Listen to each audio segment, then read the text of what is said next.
Welcome to Southern Recipes. On the occasion of Krishna Janmashtami, we are going to prepare two dessert recipes from poha, which is Lord Krishna's favorite. One dessert is we are going to prepare using milk, and the other one using coconut milk and jaggery. Let's see how to make this coconut milk poha kheer first. For that, the ingredients which are required are 150 grams of poha, 250 grams of jaggery, and cashews and raisins for garnishing. And I've taken half coconut and extracted the first milk and the second milk. We'll also see how to extract the milk from the grated coconut. So as I mentioned, you have to grate the coconut first. So we have taken half a coconut for this recipe. So grate the coconut and transfer it into a mixie jar and add some water and just grind it for some 30 seconds. As a next step, transfer the ground contents into a filter. Place a plate or a bowl below the filter and press the coconut, and you can extract the milk into the plate or bowl like this. Do not add any water. As mentioned, the first milk is the thickest milk that we should extract. Now we are going to extract the second milk. So I have transferred the coconut from the filter to the mixie jar again, and we are going to add some more water, and this time we can grind it for 1 or 2 minutes so that the maximum amount of milk can be extracted from the ground paste.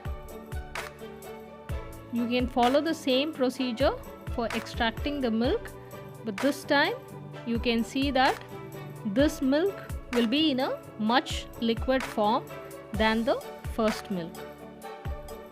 Now we have the coconut milk ready. So now place a pan in stove and add 4 tablespoons of ghee. I mentioned already that we are going to make 2 kheer recipes today. So we would need only 4 tablespoons of ghee for both the recipes.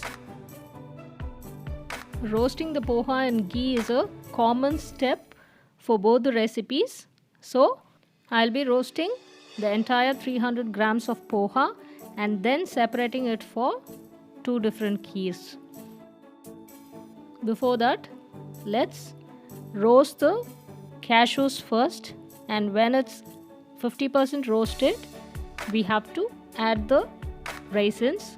Otherwise, there is a chance that the raisins get burnt very quickly.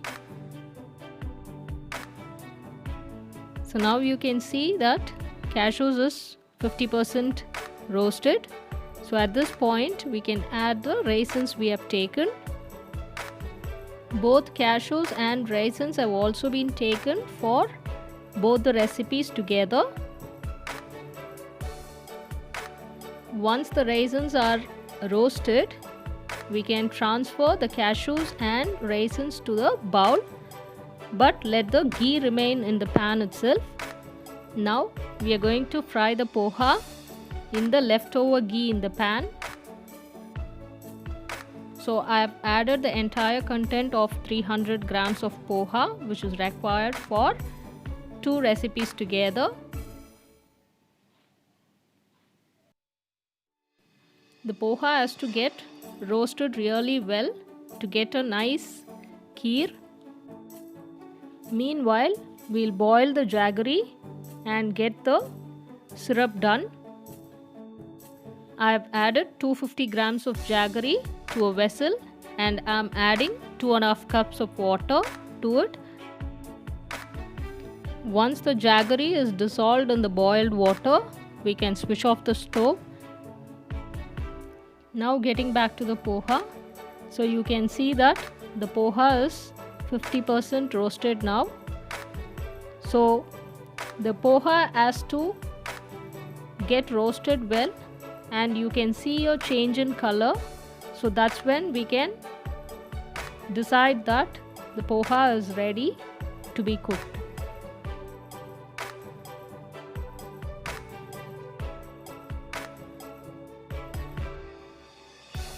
So now you can see that poha is roasted well and there is a change in color.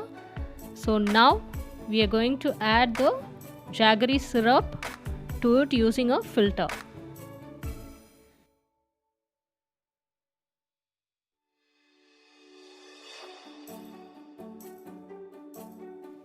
Once you have added the jaggery syrup, make sure that you stir it really well and give some time for the poha to settle in the jaggery syrup and get cooked along with the jaggery syrup. If you're cooking in a lower flame, I would suggest you to place this pan on stove for 10 more minutes before adding the coconut milk to it.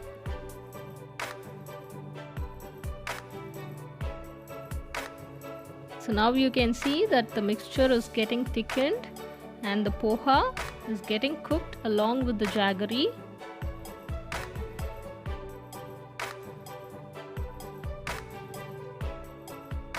Now you can see the mixture has got even more thicker.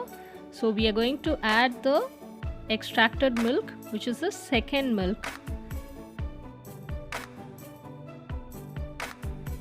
After adding the coconut milk, make sure that you stir it well and again give it some time for the poha to get cooked along with the coconut milk and jaggery, so it gets the flavor of the coconut milk completely.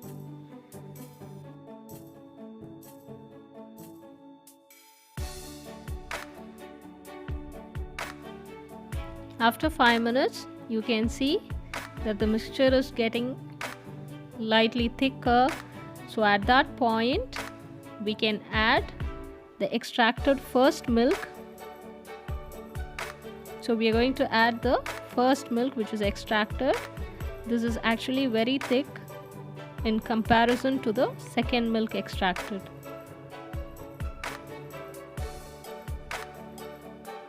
Stir everything well and within couple of minutes we can add the cardamom powder.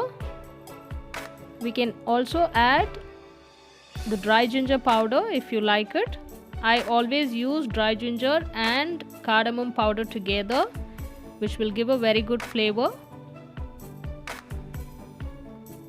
So once you are adding it, give it a good stir and then we can garnish it with the roasted cashews and raisins, which we have already done.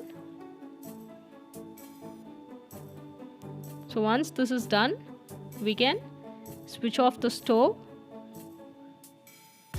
and serve it hot. You guys will definitely love it, so give it a try and please don't forget to share your feedback or comments to Southern Recipes channel.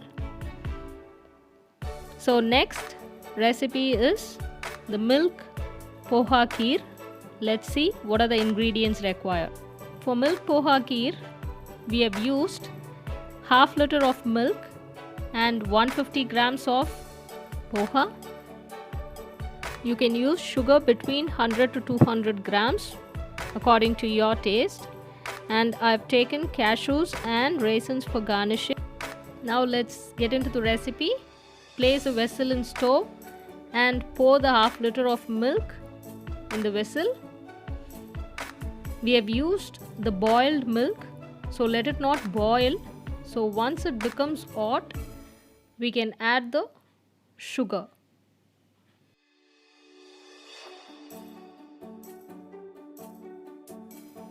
Now the milk is hot, so we can add the sugar and wait till it completely gets dissolved in the milk.